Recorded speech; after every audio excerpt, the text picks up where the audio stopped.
Okay students, आज हम बात करेंगे चैप्टर 8 मोशन के topic graphical representation of motion की। सबसे पहले हम बात कर लेते हैं इसके बेसिक्स की। जब भी हम ग्राफ को स्टडी करते हैं तो हमें बताया जाता है कि इसमें दो एक्सिस एक्स और वाई एक दूसरे को एक्स और वाई एक्सिस एक दूसरे को एक पॉइंट ओ पर कट करते हैं। एक्स एक्सिस और वाई एक्सिस के इस इंटरसेक्टिंग पॉइंट को ओरिजिन कहते हैं। और बेसिक्स नंबर 2 क्या कहता है? बेसिक्स नंबर 2 यह कहता है कि एक्स एक्सिस पर रखी गई क्वांटिटी इंडिपेंडेंट होती है, स्वतंत्र होती है, जबकि वाई एक्सिस पर रखी गई क्वांटिटी डिपेंडेंट होती है। यहाँ पे इंडिपेंडेंट और डिपेंडेंट का मीनिंग समझ लेते हैं। एक्स एक्स पर रखी गई क्वांटिटी का बदलना किसी अदर क्वांटिटी पर डिपेंड नहीं करता, यानी वह स्वयं के अनुसार या स्वयं से परिवर्तित होती है, बदलती है, किसी दूसरे पर निर्भर नहीं करती। जबकि वाई एक्सिस पर रखी गई क्वांटिटी या पुटअप की गई क्वांटिटी एक्स एक्सिस पर रखे गए क्वांटिटी के अनुसार वेरी करती है या उसके साथ वेरी करती है। तो यह इसका बेसिक्स है। अब हम आते हैं अपने टॉपिक पर, डिस्टेंस टाइम ग्राफ।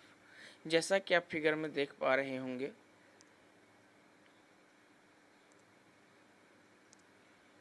हमने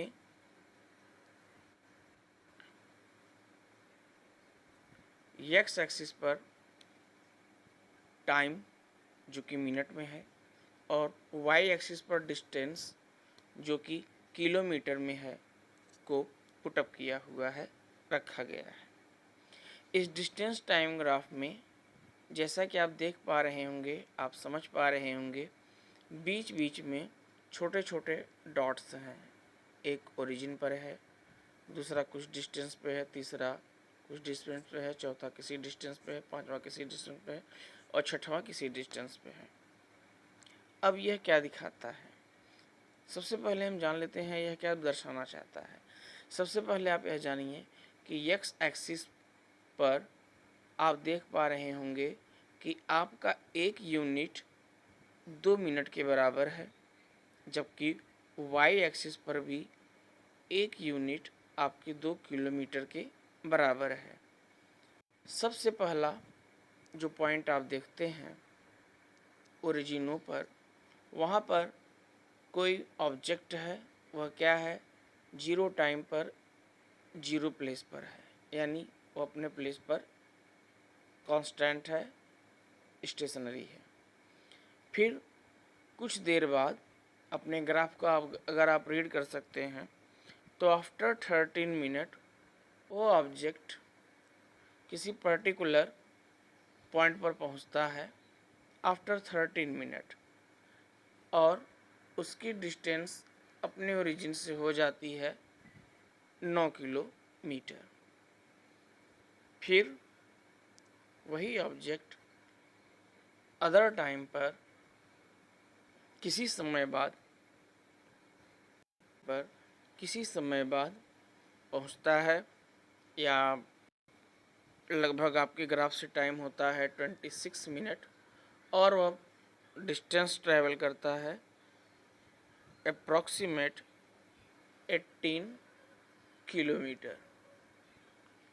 फिर वही ऑब्जेक्ट तीसरे समय पर, जो ग्राफ से हम रीड कर सकते हैं, अप्रॉक्सीमेट 39 मिनट पर वह पहुंचता है 27 किलोमीटर। और फिर हम अपने ग्राफ से ही रीड कर पा रहे हैं कि वही ऑब्जेक्ट आफ्टर 52 मिनट पहुंच जाता है अप्रॉक्सीमेट 6 किलोमीटर। और फिर हम उसी ग्राफ से रीड कर पा रहे हैं पॉइंट बी यानी लगभग 60 मिनट पर वही ऑब्जेक्ट हमारा 40 किलोमीटर डिस्टेंस ट्रैवल कर लेता है। और इन डॉटेड पॉइंट्स को इन पॉइंट्स को जब हम मिलाते हैं तो हमें एक स्ट्रेट लाइन इस तरह से मिलती है। यह क्या बताता है?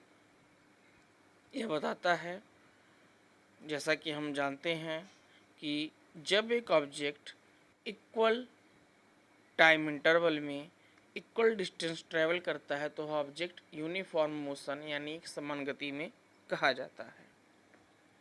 यहाँ पे यह दर्शाता है, यह ग्राफ दर्शाता है, इंडिकेट करता है कि हमारा डिस्टेंस ट्रैवल करना यानी ऑब्जेक्ट का डिस्टेंस ट्रैवल करना टाइम के प्रोपोर्शन है। यानी इस प्रकार से हमारा ऑब्जेक्ट यूनिफॉर्म स्पीड में था। और जब कोई ऑब्जेक्ट यूनिफॉर्म स्पीड में होता है तो उसका ग्राफ स्ट्रेट लाइन बनता है। तो यह ग्राफ हमें कब मिला? जब हमारा ऑब्जेक्ट यूनिफॉर्म स्पीड में ट्रैवल कर रहा था। अब आप दूसरा ग्राफ देखिए, 8.4 distance time graph for a car moving with non uniform speed. इसका टेबल यहाँ पीछे दिया हुआ है। समय आप देख सकते हैं, टाइम सेकेंड में दिया गया है और डिस्टेंस इन मीटर यानी दूरियां मीटर में दी गई हैं। अब अपने ग्राफ पर आते हैं। इस ग्राफ में जैसा कि आप देख पा रहे हैं, 0 टाइम पर हमारा ऑब्जेक्ट स्टेशनरी है और टाइम 2 सेकेंड पर हमारा ऑब्जेक्ट डिस्टेंस ट्रैवल कर रहा है 1 मीटर। और फिर 4 सेकेंड यानी चौथे सेकेंड में हमारा ऑब्जेक्ट डिस्टेंस ट्रैवल करता है 4 मीटर। और 6वें सेकेंड पे हमारा ऑब्जेक्ट डिस्टेंस ट्रैवल करता है 9 मीटर। 8वें सेकेंड पे हमारा ऑब्जेक्ट डिस्टेंस ट्रैवल करता है 16 मीटर। 10वें सेकेंड पे हमारा ऑब्जेक्ट ट्रैवल करता है 25 मीटर। और 12वें सेकेंड पे हमारा ऑब्जेक्ट ट्रैवल करता है 36 मीटर। यहाँ पे हम देखते हैं कि जब हम इन पॉइंट्स को एक के बाद एक दूसरे से मिलाते हैं तो हमें पिछले ग्राफ की तरह एक स्ट्रेट लाइन इस तरह से नहीं मिलती।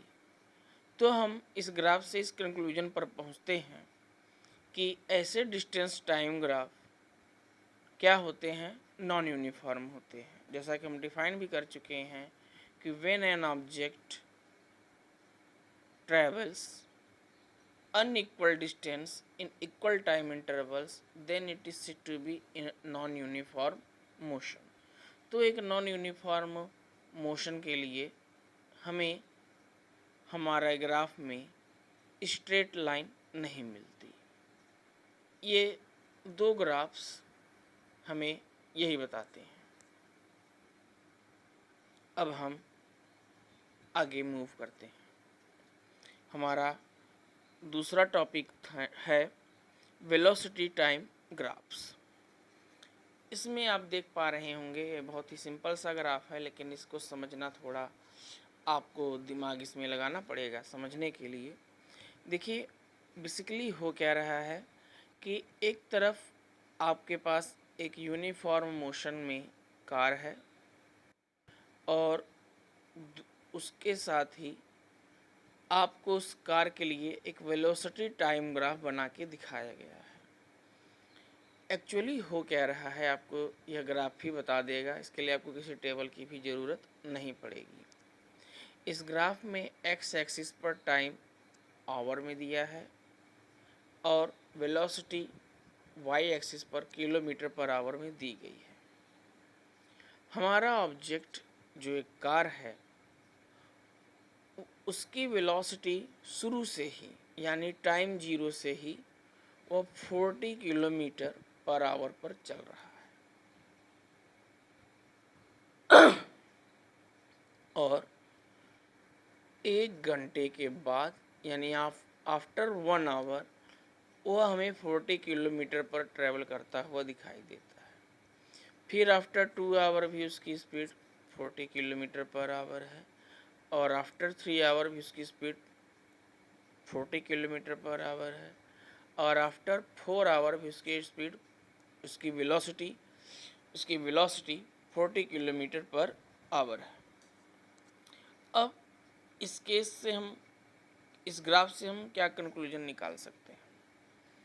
ये ग्राफ हमें यह बताता है कि हमारा ऑब्जेक्ट मोशन में तो है लेकिन वेलोसिटी टाइम ग्राफ के रिस्पेक्ट में हम ये देख पा रहे हैं कि हमारे ऑब्जेक्ट की वेलोसिटी कहीं भी ना कम हो रही है ना ज़्यादा हो रही है।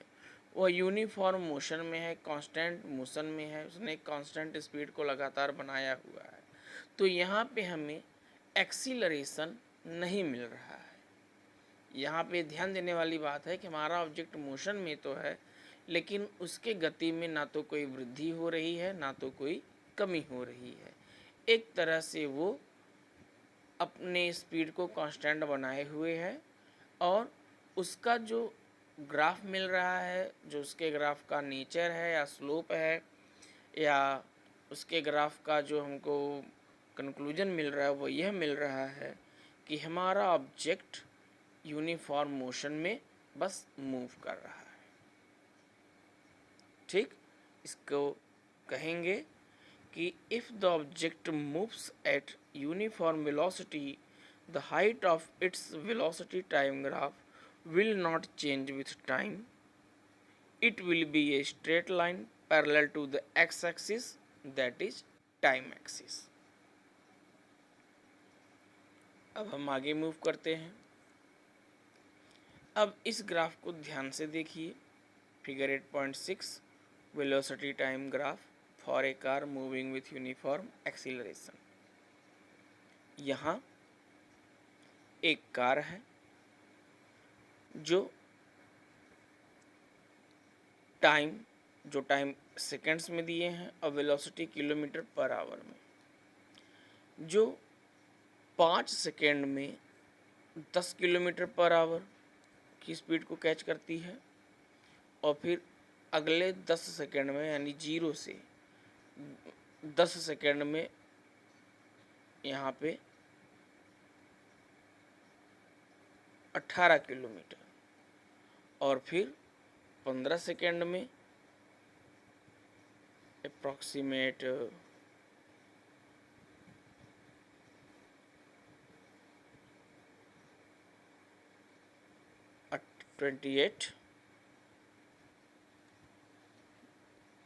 27 और अगले 20 सेकेंड में 36 किलोमीटर पर आवर और अगले 25 सेकेंड में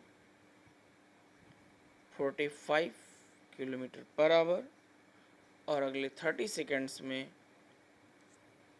54 किलोमीटर पर आवर की स्पीड को मेंटेन करती है।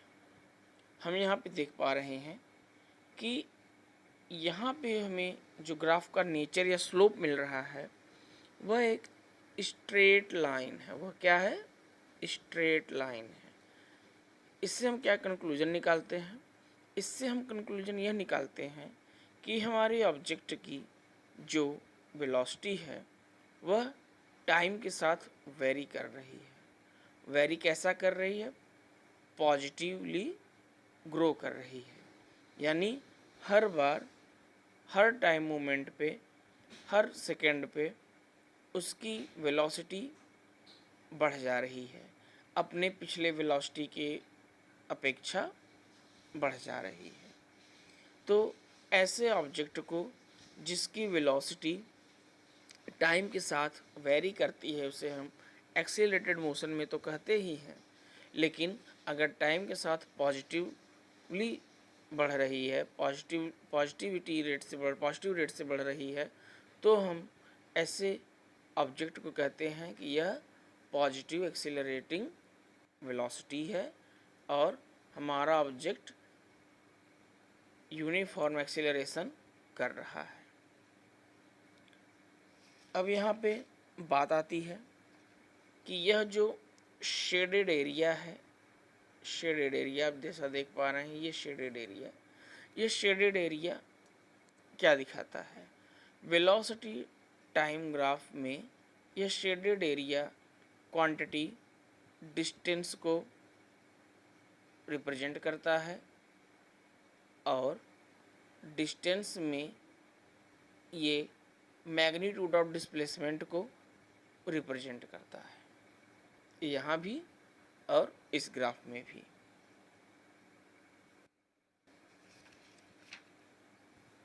अब आगे बात आती है इन्हें अपने बुक में लिखना कैसे है। तो इसके लिए हमें क्या करना है, हमें एक छोटा सा ग्राफ प्लॉट करना है और फिर उसके बारे में हमें 3 लाइन लिख देना है, 2 लाइन लिख देना है। इसी तरह से वेलोसिटी टाइम ग्राफ में हमने देखा 2 प्रकार के फिगर बनते हैं। तो उसके लिए हमें क्या करना है, इस फिगर को ड्रा करना है और उसके बारे में यहाँ से लेकर यहाँ तक अपने नोटबुक में लिख देना है। उसी तरह से हमने देखा कि दूसरा ग्राफ हमारा जैसा बन रहा था, उसके लिए हमें ये ग्राफ प्लॉट करना है अपने कॉपी में, अपने नोटबुक में, और यहाँ से लेकर यहाँ तक अपने नोटबुक में राइट डाउन कर देना है।